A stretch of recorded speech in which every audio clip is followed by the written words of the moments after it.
Stanger, and she is a doctorate that busts widespread myths that keep you from enjoying the benefits of a whole foods, plant-based diet.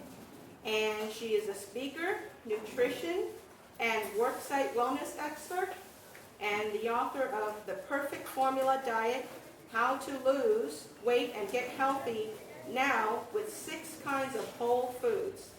And she is a frequent radio guest, blogger, guest blogger, and conference presenter.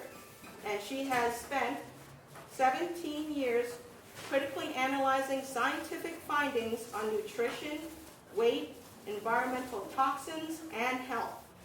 And Janice has a doctorate in human development and aging from the University of California at San Francisco. One of the country's leading health sciences campus, and she is certified in plant-based nutrition. And Janice's site is perfectformuladiet.com. It's all one word. So put your paws together for Miss Janice Stanger.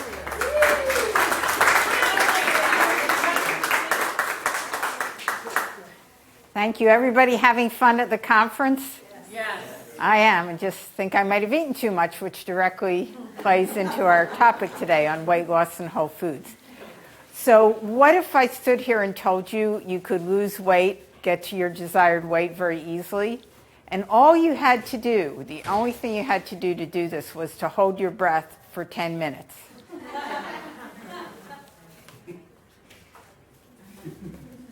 Okay, so we know we can't do that, right? Because if we tried to hold our breath for 10 minutes, our body kicks in and says, look, I want to survive, because we have very strong survival mechanisms.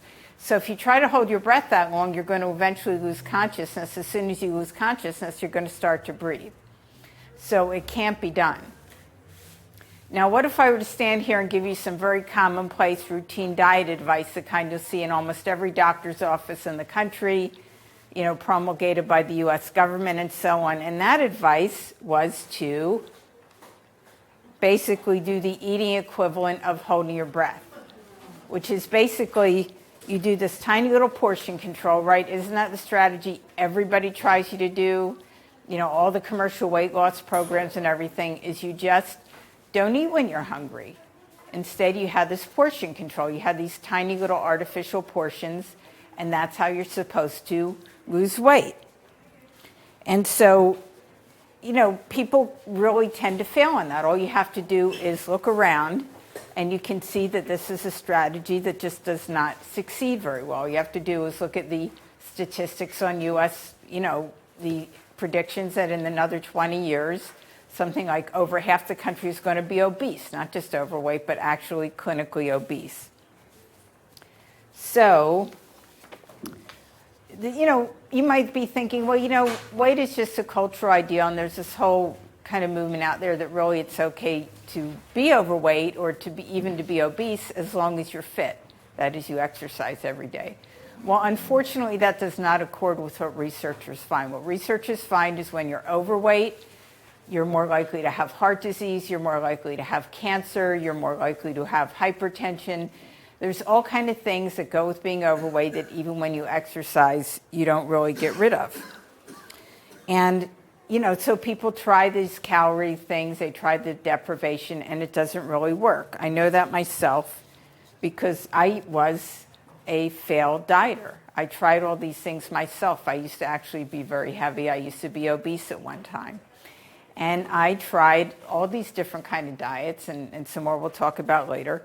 But I was really food obsessed. I grew up in a house where eating was the main recreation. We all sat down every night. We're very serious eaters. Dinners could not be interrupted by phone calls or television or anything like that. We just sat there and we ate. And it was very calming. My mom was a pretty good cook. She cooked the standard American diet with a lot of meat and chicken. And, we always had some sides, of course. We always had veggies. At least we always had salads, but mostly we just relied on the meat. And that was okay when I was younger because we didn't tend to overeat. But then one summer I went away for the summer to a summer science camp. And I didn't know anybody there. I grew up in Philadelphia. This was in Wisconsin.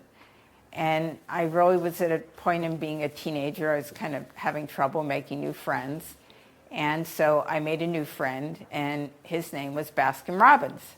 And we hung out every day, and I started to gain weight. I didn't eat that way at home. When I got home, I kept, binge eating whenever I could, which wasn't very often because my mom, had so much food in the house, she'd vanish if all of a sudden it was all gone. But when I got to college, that really wasn't an issue anymore. I started just eating all these high-calorie foods all the time. I'd eat like a box of cookies or a whole quart of ice cream, and was very depressed. And so it took me a while to get on this plant-based diet, and it all started when my daughters were 9 and 11, and they said, we're not going to eat meat anymore. And I feared for their lives, actually. I thought, oh my God, how are they going to grow? How are they even going to survive with them? They're growing children, they have to have the protein, they have to have all these other nutrients. And so I began doing research that, is basically what put me here now. And what I found out is that people who didn't eat meat were actually healthier. And I resisted that finding for a while, even though I was in poor health and I had sinusitis all the time and bronchitis and horrible headaches and was very low energy and narcoleptic. And but everybody was like that, right? That was just kind of normal. So it wasn't until I finally went on a plant-based diet, and by the way, the last thing I gave up was my buddy Baskin Robbins. That was the last thing to go. I lost 25 pounds very quickly, and all my problems just vanished. I used to wake up and take 3 Advil every morning. The Advil got pushed to the back of my medicine cabinet. Eventually the bottle expired and I threw it out. To this day, when I walk in a drugstore and I walk past the pain relief section, I just kind of smile to myself because I don't need it anymore. And I found out what I can cook and what I can feed my kids that isn't meat. So I found out myself it doesn't work. And what I discovered was that what works is a whole food plant-based diet. And I was pretty lucky when I gave up animal foods that I only ate junk foods for a very short time. First I didn't know what to eat, and I ate a big plate of French fries or something for dinner, and maybe a little bit of veggies with it. But what I found out over time, or very quickly after I found some good recipes, is that whole foods are the way to go. And I'll talk more later about whole foods are. But really, the portion control I found out, because I tried that when I was eating meat. I really did. I seriously tried that, and it never worked. Because, there's a lot of reasons it doesn't work, and I want to go through them so that people understand. Because this is what you're going to see everywhere, like why it's not going to work, and there's very, very few exceptions. So this is where we evolved as a species. We evolved on the savannas of Africa. And really things that keep us healthy are the things that go along with our evolutionary history. And we'll talk a little bit about what that is, but basically what we ate when we were out on the savannas of Africa. And so, let's look at portion control, how that worked. I think when we were living out there, we didn't really practice portion control because people who were living out in nature, foraging for food, their main concern is survival and getting enough food. So they're going to eat what they find. They're not going to say, oh, you know what, I already had my, 3 ounces of food today. I'm not going to eat till 6 p.m. They're going to eat what they find. So let's look at some of the main reasons why portion control fails. And then we'll look at what does, which is basically whole food, plant-based. So the first thing about it is it's really complicated. I don't know how many people have looked at the U.S. government guidelines, but, you're supposed to be tracking multiple portions of everything, and it describes some things you track in grams, who even knows what a gram is? Some things you track in terms of volume, some things you track in terms of other kinds of serving sizes, and, it's just all over the place. And, you would just need to be walking around obsessively with a little notebook all the time to really be tracking all this. And how many people are going to do that? I don't think too many. We're just too busy these days. Another thing about portion control is that all calories are considered equal. So the idea is that nothing in moderation is going to hurt you. And you can eat pretty much anything as long as you eat it in moderation. And it encourages the idea that it doesn't really matter what you eat. The only thing that matters is calories. Well, let's say you had 100 calories of these beautiful berries and 100 calories of this basic toxic chemical junk food. Do you think those have the same effect on your body? But on a portion control diet, which is a vast majority of diets, and you're counting calories or you're counting points or whatever it is you're counting, they're going to be the same. So they're not the same. the nutrient-dense plant foods have a way different effect on your body than these kind of processed, empty-calorie junk foods do. Another thing about portion control is you're not getting enough calories, so your body thinks it's starving. Remember, we evolved on the savannas, and there were times when people could not get enough food.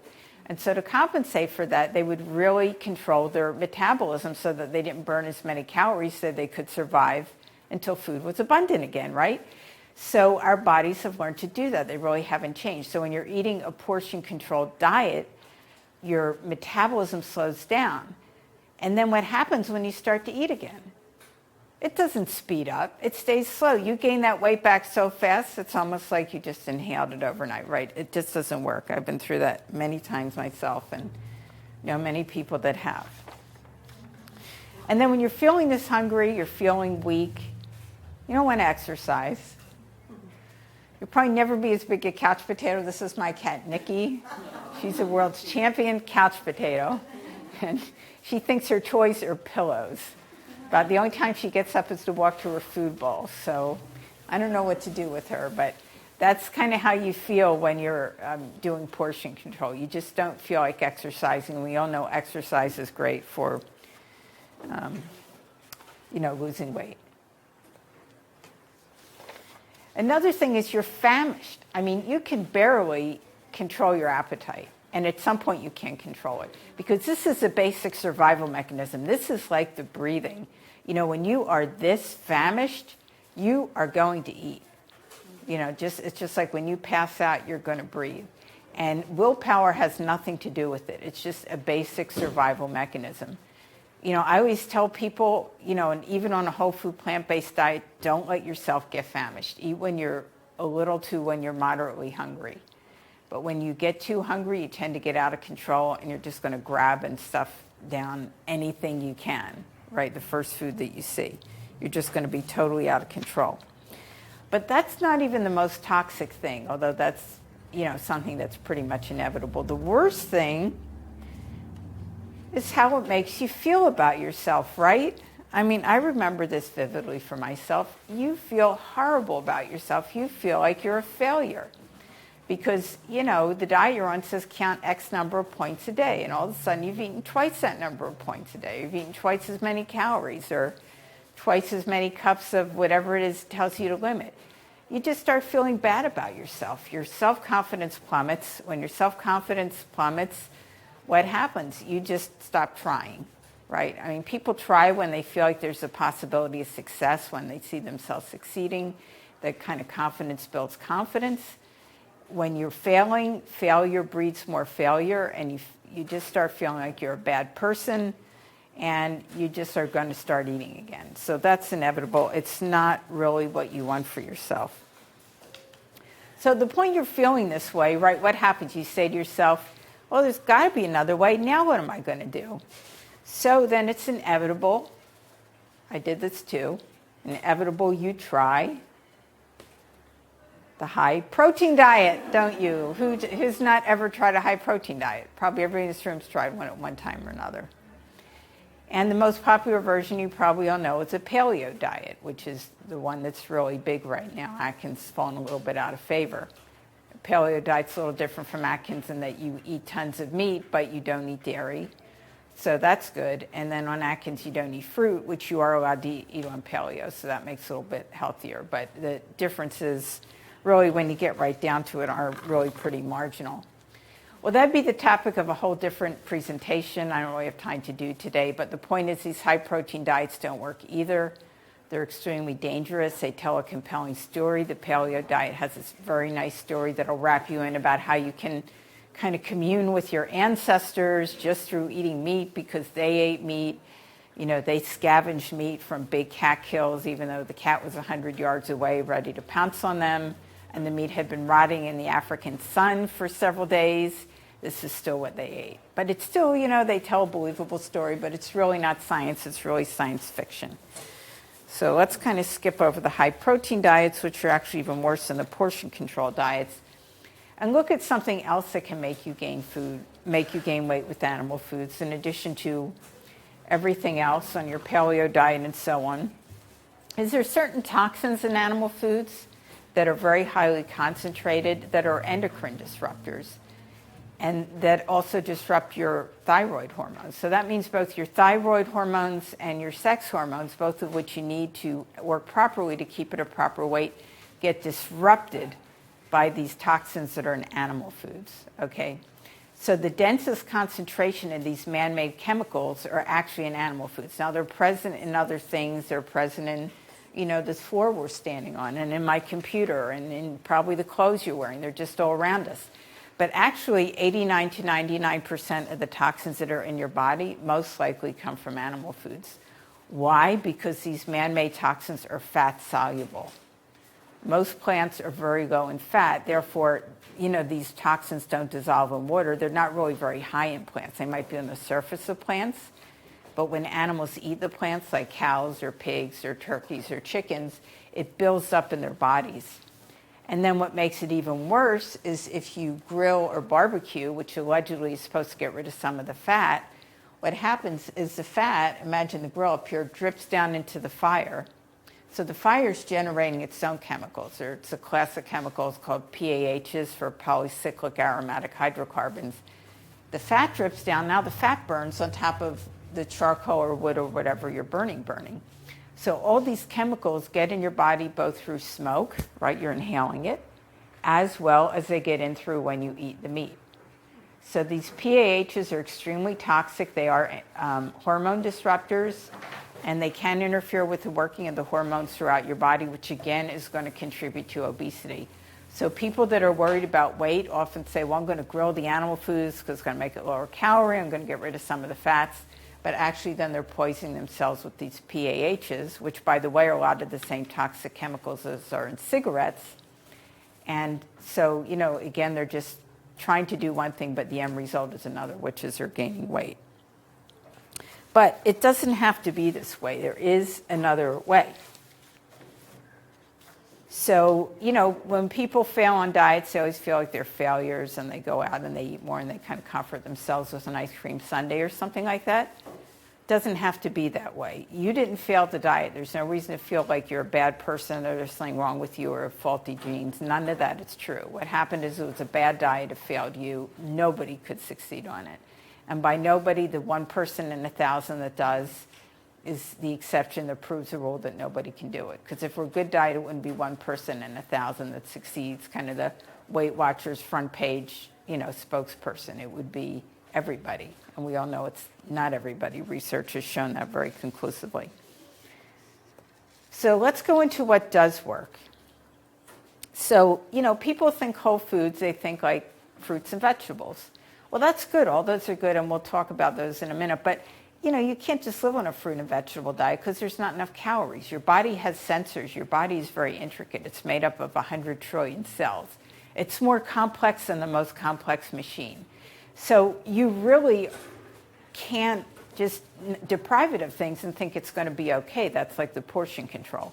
So your body wants these calories. It has sensors for these calories. It also has sensors for nutrients. It has all kinds of sensors, and if you're not fulfilling those sensors, then you're going to, not be healthy, and you're going to keep eating, and you're going to gain weight. So there's a lot of great things you can eat that are whole plant foods. For example, you can eat fruits and vegetables, and also you can eat, like here, this beautiful taco. It's gorgeous, and it's very appetizing. You can eat burritos, you can eat sandwiches and salads and wraps and pasta dishes and rice dishes, and you go to a site like, say, fatfreevegan.com, there's literally thousands of recipes, more than you could ever cook in a lifetime. And that's just one website that, there's no end of really delicious foods you can cook. So you thrive on you have three choices for foods, and you only thrive on one of them. So you go to the supermarket or the natural food store or wherever you shop, you've got three choices for food. So the first is animal foods. We already talked about them. That's like animal muscles and organs and secretions and reproductive materials.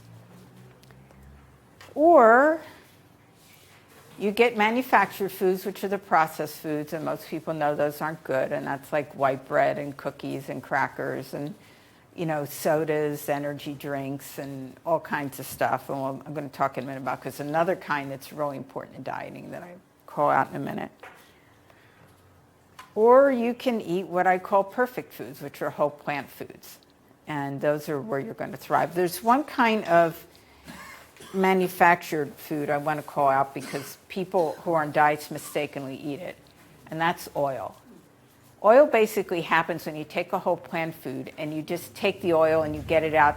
There's a few plant foods, like olives being the main one, where you can just kind of press it out, which doesn't make it healthy, but it just means it has less toxic chemicals. Most oils can only be extracted from plants by using a toxic chemical called hexane. And also, oils have over twice the calories of sugar. So if you're going to use a spoonful of sugar, and then you ate the same size spoonful of oil, the oil would have over twice the calories of the sugar. They would both have identical amounts of nutrients, which is pretty much zero. So if you're on a diet, always remember sugar is bad, but oil is worse. It's not a whole food. So that gets into the food dissection. Well, whole foods are a superstar team. Remember, we talked about that. We'll talk more about what whole foods are. But what people in the U.S. do almost as a hobby, almost constantly, is they're dissecting their food, and they talk about it all the time. High carb, high protein, high fat, low fat. And you know, the labels tell you, buy something, it tells you on the nutrition label how much is in it of all these different nutrients. Well, you know, when you eat whole foods, you don't have to dissect them, because we're going to see what counts is having a wide range of whole foods, a whole broad spectrum of whole foods. And you're automatically going to get what you need of these. It doesn't really matter. You know, this whole, national hobby sport obsession we have of dissecting our foods gets us nowhere. And the way you know it gets you nowhere is just to look around. Look around. What do you see? You see soaring healthcare costs that are totally out of control and are bankrupting our country. Up to almost 1 out of every $5 in our GDP gets spent on healthcare. You see more and more people getting more and more obese. You see more and more chronic diseases proliferating and being fought with prescription drugs, which really don't get at the root cause. And at the same time, we're obsessively dissecting our food. So clearly that's not the thing to do. It's not the thing to worry about. So let's look at what is. And that's making sure you're eating a wide range of whole plant foods. Now, there's a lot of really great whole plant food diets out there. And I am not going to put any one of them down, but I don't have time to talk about them either. I'm just really going to talk about the one I call the perfect formula diet. If you're already on a whole food plant-based diet, it's working for you, you like it, you're healthy, you've been at a stable weight, just keep doing what you're doing, okay? If you're not in that situation and you're kind of floundering a little bit, here's an idea. And this one is very easy to do, the perfect formula diet. So what you're going to do is you're going to get most of your calories from 4 categories of whole plant foods. The first is vegetables, then there's fruit, whole grains, and any mixture and any proportion of potatoes and beans. Legumes are just beans, peas, lentils, things like that. So if you were to have your stomach being totally empty, your stomach's a little more than 1 liter, and you were to fill it this way, 1/4 put in vegetables, 1/4 fruit, 1/4 whole grains. And by whole grains, by the way, we're talking about, whole wheat, brown rice, whole corn, quinoa, barley, millet. There's a lot of really great whole grains. And 1/4 any mix of potatoes and beans. You'd have just eaten slightly over 500 calories. Your stomach would be full to capacity. Your stretch receptors would be satisfied. You would have gotten exactly the optimal amount of nutrients, not too much, not too little. And, and you would have gotten a good amount of calories. You've got enough calories. Because if you just filled your whole stomach that way with nothing but the vegetables and fruit, you wouldn't have got enough calories. And your body would be telling you to eat more and more and more, even though your stomach was stuffed. But I don't want you to feel like you have to measure. Because remember, we talked about one reason the portion control doesn't work is because people don't walk around measuring their food.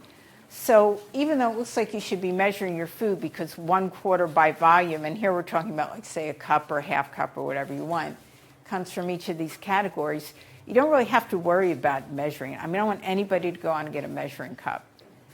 Okay, so unless you're like an engineer and you really love numbers and you enjoy doing this. If you enjoy doing it, that's fine, but most people don't want to be bothered. So the only thing you have to remember is these are where you're going to get most of your calories from, and you want to eat generously of each one. You don't have to worry about doing any special order. It can be any time of the day. You're out in the afternoon really all you could bring with you was some fruit, so you're eating fruit all afternoon, that's fine. And then go home and eat, some a bean and vegetable dish for dinner. That's fine. You don't have to be obsessive about it. You just want to eat a broad range of whole plant foods. And by whole plant foods, what I mean are foods you can make in your kitchen. They're not the factory foods. We talked about the processed foods, which would be like white flour, white rice, that kind of thing, the oils. We talked about the sugars, the sodas. And by the way, I don't care if your sodas are sweetened with sugar or some kind of chemical. You just want to stay away from them. So, you're really talking about foods you can make in your kitchen. And that would include, for example, like even tofu you can make in your kitchen. If somebody gave you some soybeans, you can make your own tofu, you can make your own soy yogurt, you can make your own soy milk, okay? So let's go on to the next thing of what you should add, because there's 2 more kinds of whole foods. And the other 2 kinds, first off, you've got spices. So trying to shut out some of the, no, I guess somebody's making some food in there. They're probably using a Vitamix or something like that. So spices and herbs are really good because they're going to keep you away from salt, right? People eat salt and that's not good for them. You're eating all these tasty, delicious herbs and spices. Your food's going to taste good, it's going to smell good, and you're not going to need all the salt. Plus, they're very dense in what's called phytochemicals, which are plant-based chemicals that are very beneficial for your health. Unlike the man-made chemicals, these phytochemicals protect your DNA, they protect against cancer, and they're anti-aging. Just naturally, you don't want to take them in pills, you want to take them in whole foods. And then if you want to have nuts, you don't have to have nuts, but if you want to have a handful or 2 of nuts a day, that's fine. You just don't want to sit down and be eating a big plate of nuts the way you'd eat a big plate of brown rice, okay, just a little bit. And then what do you have to add to that? Not very much. Not very much. So again, remember, too much is as bad as too little, so you don't want to be chowing down on all kinds of supplements because those are going to unbalance your body. The things you want to be sure to add are 2 tablespoons a day of ground flaxseed, because that's going to have your omega-3s, which tend to be deficient in, most diets, so you definitely want to have your omega-3s. Now, B12 is the only vitamin that's actually made by bacteria instead of plants. Every other vitamin that's really a vitamin is going to be made by plants, because remember, plants are the basis of the food chain on planet Earth.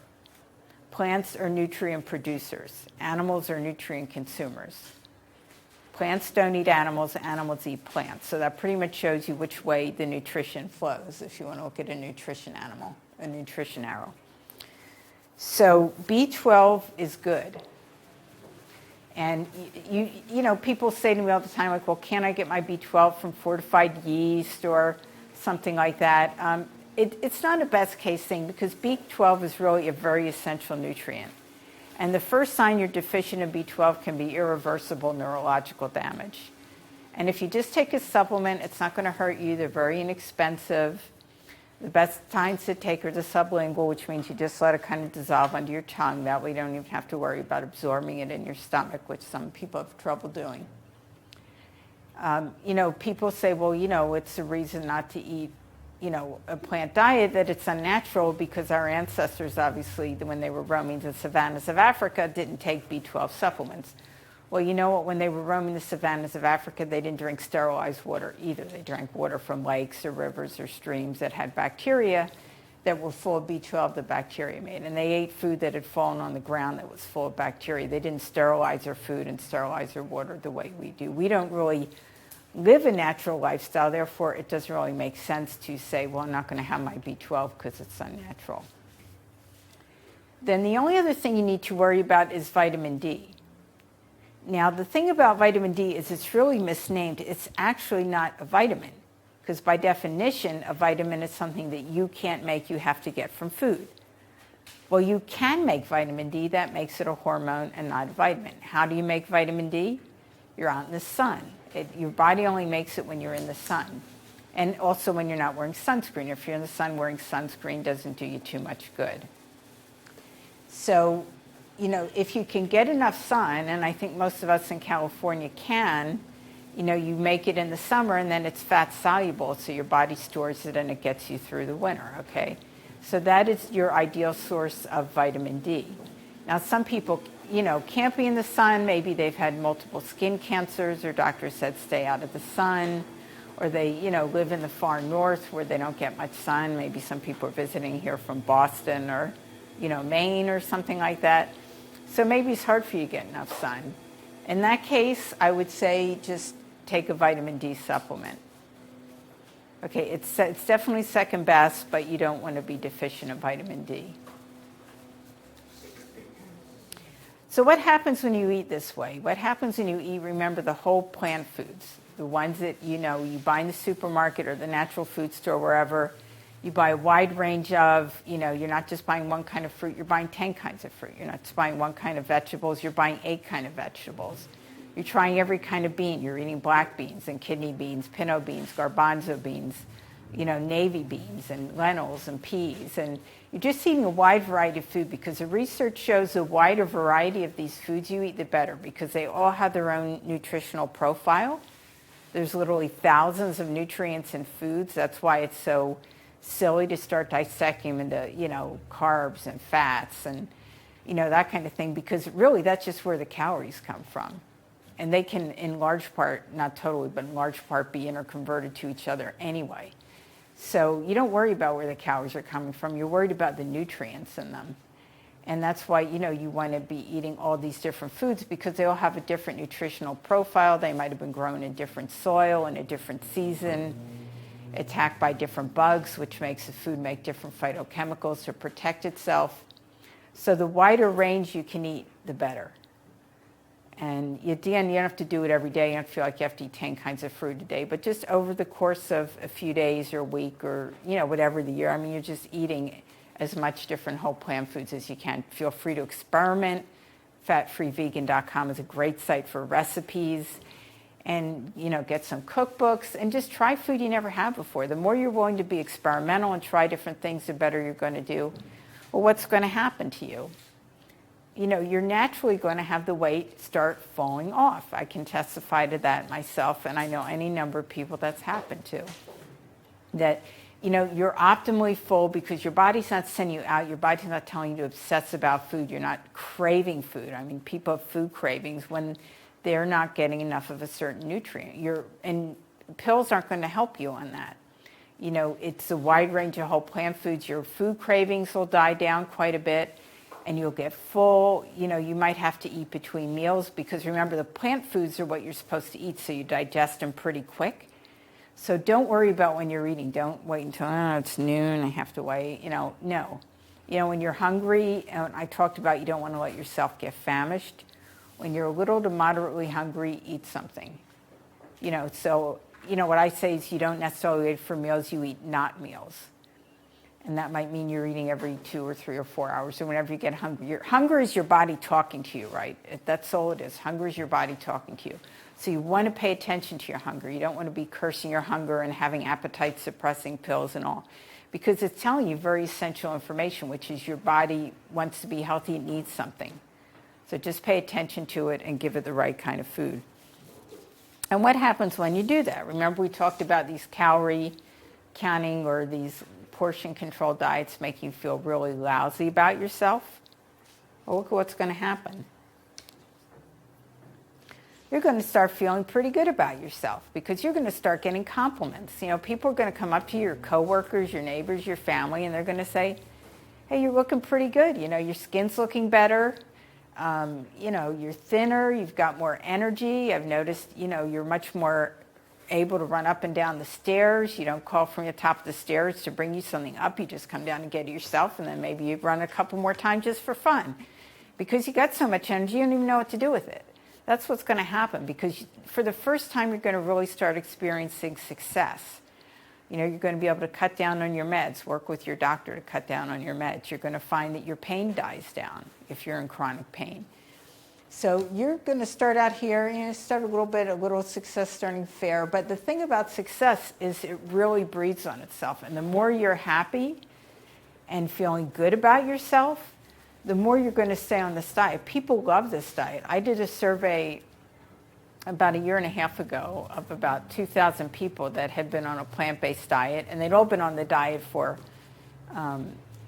at least 3 months. So I wanted people who had a little bit of experience with it.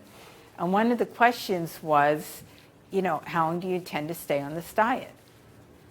Thinking that, people, maybe they find it hard or something like that. Well, you can look this up on my site if you want, perfectformuladiet.com, and look for vegan from the inside.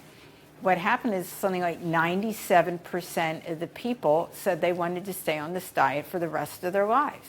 They love this diet. Why do they love it? It's because they're experiencing success. People love to feel successful. They love to feel confident. They love to feel healthy. They love to feel energetic. If you want to feel this way, try this whole food plant-based diet. And I'll just review it real quickly. And then we'll look at a lady who's showing us how simple it is. And I will answer some questions if people have any.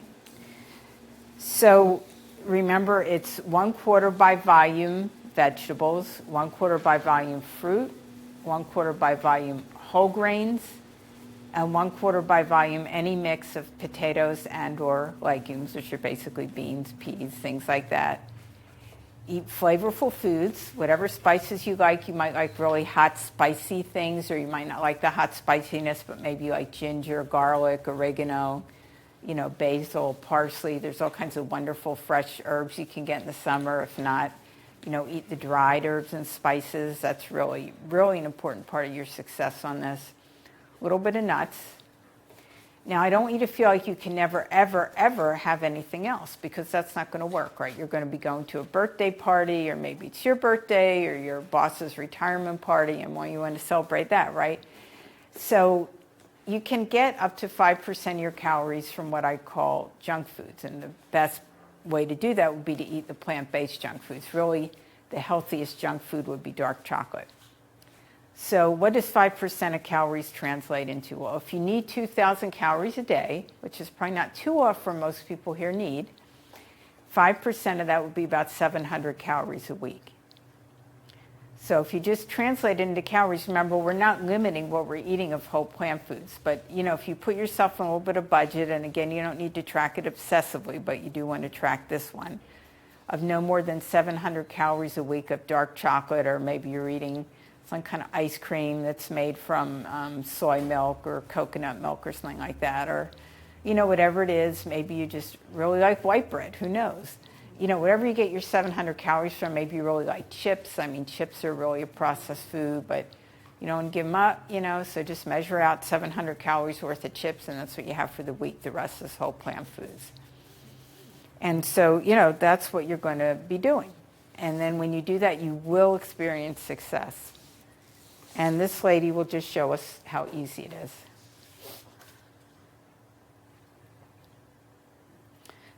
Okay, you're just eating nature's best foods. You're not deprived. You're eating the best foods nature has to offer. You look at other people who are eating junk foods and animal foods, and you go, hey, you're deprived. You're roped into eating the standard American diet. It's not doing you any good. It's making you fat. It's keeping you on drugs. It's making you spend your life in the pharmacy, in the doctor's office. You're going to feel really liberated, and that is how you want to feel. You're going to be enjoying a wide range of foods, foods you might never had before, and it's just going to be great. I can promise you that. I've experienced a transformation myself. So, does anyone have any questions? Yeah. Okay, coconut oil, this comes up every time. There's an infomercial that's circulating on the internet, and it's kind of disguised to look like a news story. Very, very clever. Some coconut oil manufacturer put together this infomercial that says that coconut oil cures Alzheimer's. But they disguised it to look like a news story. But you can tell it's an infomercial because there's a number of close-up shots for the whole thing of this brand of coconut oil. And then it kind of went viral on the internet, and everybody started thinking coconut oil cures Alzheimer's. There's absolutely no evidence whatsoever except this clever little infomercial. But I had like 10 people send this to me. I mean, it was all the rage at one point. Coconut oil is a processed food. Coconut is a nut. If you want to eat, remember you can eat a handful or two a day nuts. If you want to sprinkle some shredded coconut on your food, give it a nice coconut taste. You can also use coconut extract, and don't worry about that because you just use a teeny little bit of the extract. Basically, it has no calories and no fat. Or you want to, maybe once a week make a curry with some coconut milk, low-fat coconut milk. Once every weekend you make a coconut curry. But you don't want to eat the oil. The oil is extracted. It's a processed food, and it's no better than any other oil.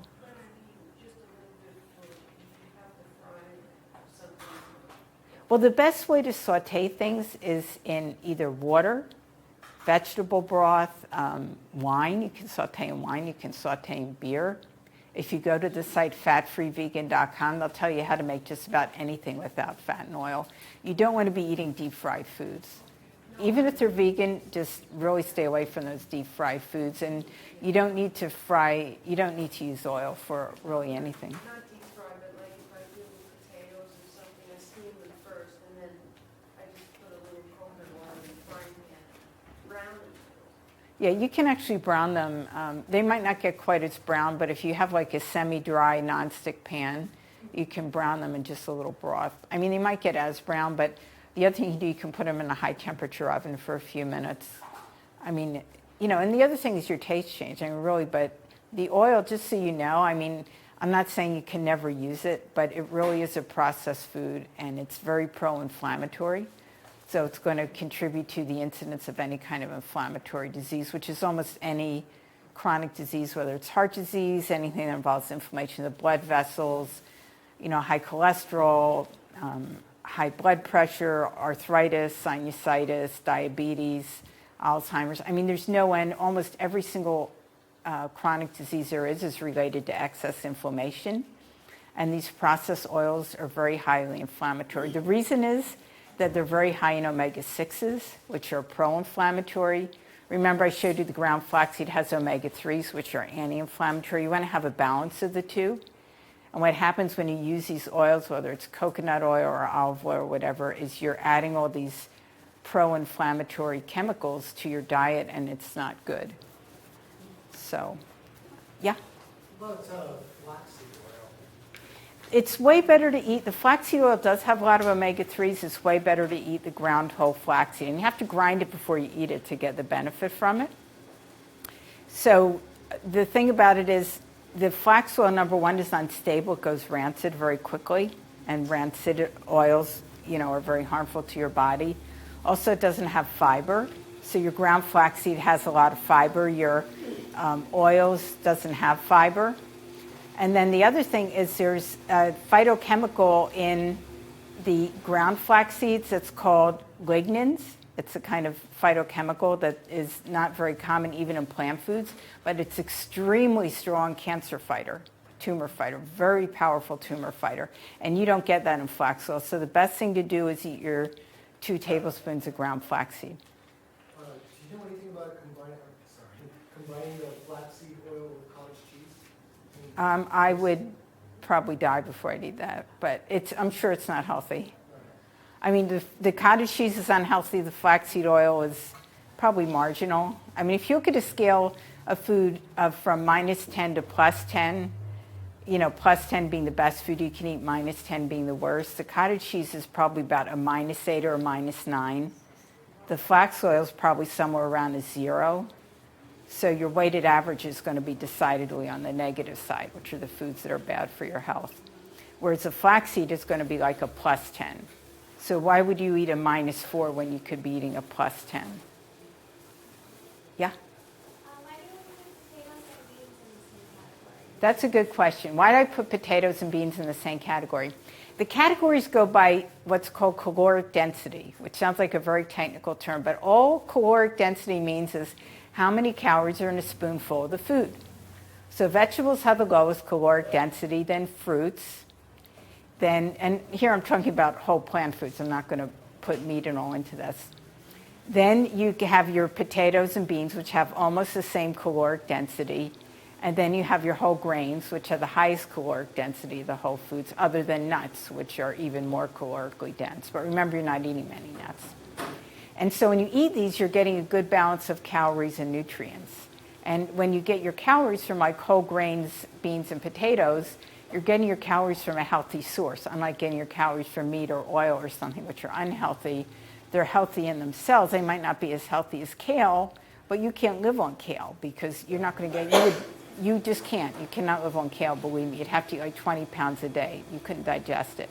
So you have to eat some of these more calorically dense foods, and when you get your calories from brown rice, that's good, as opposed to getting it from, say, coconut oil.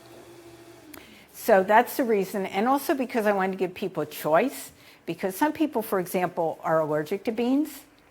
Some people don't like beans. If you haven't been eating beans, which most Americans have probably not been eating beans very often, and you start eating like cups of them, you're probably going to get a tummy ache and not feel very good. You have to kind of ease into it, give your system time to adjust. Whereas potatoes are so easy to digest, even an infant can digest like potatoes. So you want to cook your potatoes in a healthy way, like roast them or boil them, steam them, bake them. You can top them with salsa or veggie chili or some herbs and spices. You can use tofu to make a kind of not bad sour cream. Just blend the tofu with some lemon juice. You can easily get these kind of recipes online. There's a lot of things you can put on your potatoes that are healthy, and that, are good for you. So that's how you want to eat them. Any other questions? Yeah?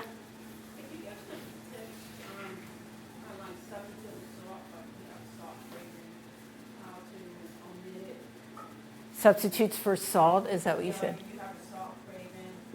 Yeah, Really avoid it if you just really can't go cold turkey. the best thing to do if you're not going cold turkey is just to cut down gradually. So kind of take note of how much salt you're eating now. I try to figure out what your baseline is. Like, how much salt are you eating now? Are you adding it to foods yourself, or are you eating out of processed foods? Because most people get most of their salt from processed foods rather than adding it. But, you'll be amazed at how much salt is in processed food. Just like a little can of soup that otherwise is healthy, you read the ingredients and you go, oh, this is good. It has carrots in it and corn and, navy beans and all kinds of great stuff. And you read the list of ingredients, it sounds great. You look at the amount of sodium. It's like if you had this whole can, you'd be getting over 1,000 grams of sodium just from this little can of soup. So, start out trying to figure out like how much sodium you're eating and then cut it back gradually. So if you do it gradually, you should probably be able to cut down your salt cravings. And the other thing is try to substitute other things that have a strong flavor. Like if you're craving salt on your potato, maybe you'll be just as happy to put on some fresh garlic or some fresh grated ginger or some, fresh chopped up parsley or something like that. And when you do that, that's all healthy food. It can help you to not miss the salt. Yeah? Do you feel that bread's amino acids is good food, or? It's very high in salt, but if you want to eat a few drops, that's fine. But they say it's all just amino acids. I don't get it. It does taste salty, though. It is salty. I mean, I believe it is less salt. I haven't really ever looked at the amount, but it might have less salt than, say, soy sauce. But again, you don't need that much to add flavor. Let's say we were talking about the sauteing and you want to saute in water, but you want to have some flavor, put a few drops of the amino acids in your water to saute. You don't want to just saute though in half a cup of amino acids. That'd just be too much. And have you looked into Himalayan salt? Is that any better? No, that's kind of, what do we call them, designer salts. They're really kind of a good way of parting you and your money. They're basically sodium, and it's not a good way to get trace minerals. If you want to get trace minerals, try some kale, try some lemon juice, try some broccoli or some apples or some lentils. All those are going to have plenty of trace minerals. You don't have to, just be eating spoonfuls of salt. Yeah? So what do you think about juicing? A lot of people juice a lot of different things. Yeah, How does that work with the volume aspect of your ideas?